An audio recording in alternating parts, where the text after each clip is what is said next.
Okay, so in this tutorial, we're going to be learning about how to completely anonymize your BitTorrenting. Just a reminder that this video is for educational purposes only, and that anything you do with this information is done at your own risk.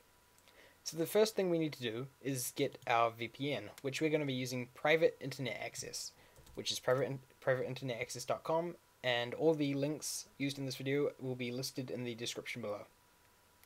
I just go ahead and click Get Started Now.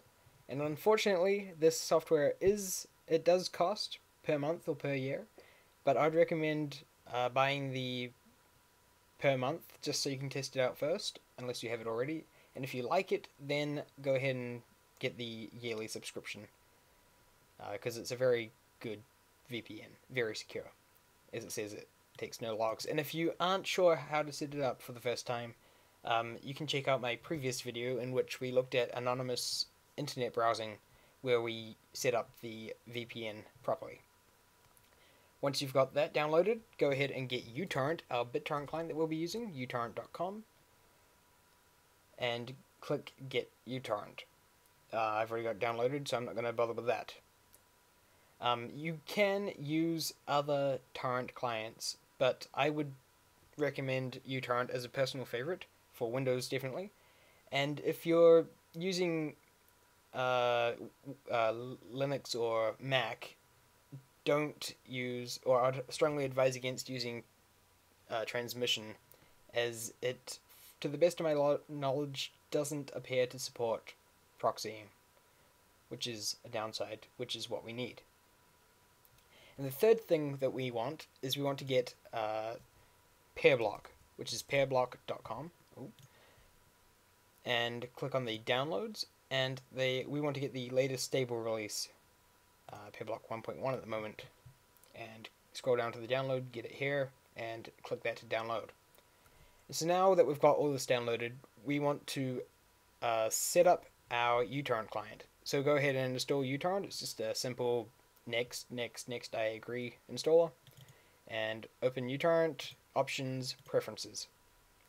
Now there are three subcategories here that we want to deal with. First, we want to deal with the connection tab, and we want to make sure everything here is checked. We want enable UPnP and enable NAT/PnP port mapping, and we want to randomize each port and add a Windows firewall exception. And then we can just click random port here, and it will generate a random port. The reason that I suggest using a random port is that your ISP can sometimes bottleneck ports used for BitTorrenting, which basically slows down your torrents. So this will, if your ISP is doing that, it will increase your torrenting download and upload speed. The proxy server. This is where the private internet access comes in. We want to set the type to SOCKS5, and we want to set the proxy to proxy-nl.privateinternetaccess.com. And we want to set the port to 1080. Now the username and password is not the username and password that they send you in the email when you first buy or subscribe to private internet access. So to get this new username and password, you need to head on over to back to privateinternetaccess.com and click on the Client Support tab. And here it'll ask you for a username and password. So enter your username and password and sign in.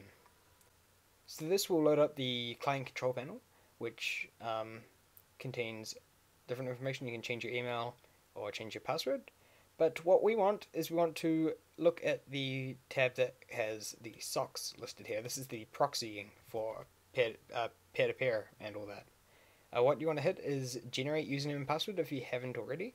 And you want to copy this username and the password that's generated and place it into the username and password section of this tab in uTorrent.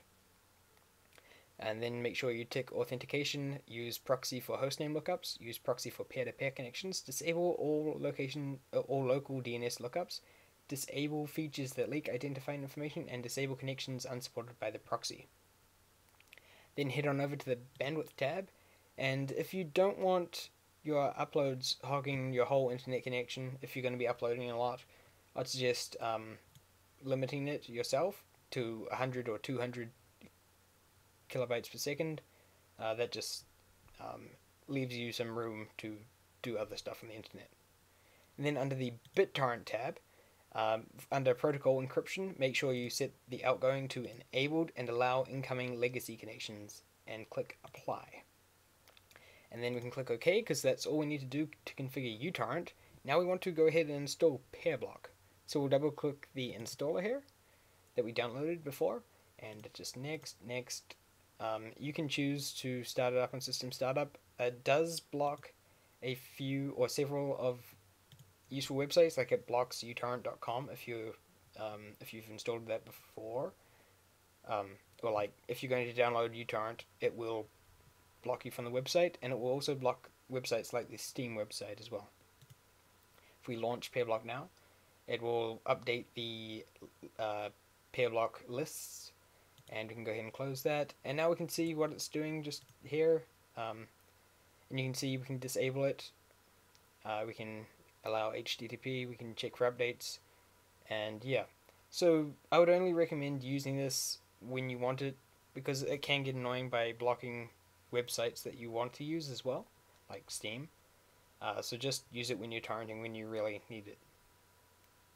Now that we've done all this, we can go ahead and go to CheckMyTorrentIP.com, and we can we can generate a torrent file, generate tracking torrent, and we can save that to wherever, and we can open that and click OK. It won't actually download anything because it won't find any pairs.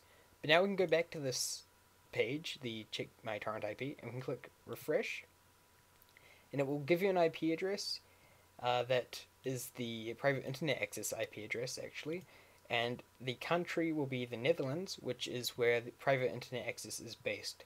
And to show that that's different, if I go to whatismyip.com, it will show you that I'm in New Zealand, and my IP address here is different from what is listed under the torrenting, which shows that it works.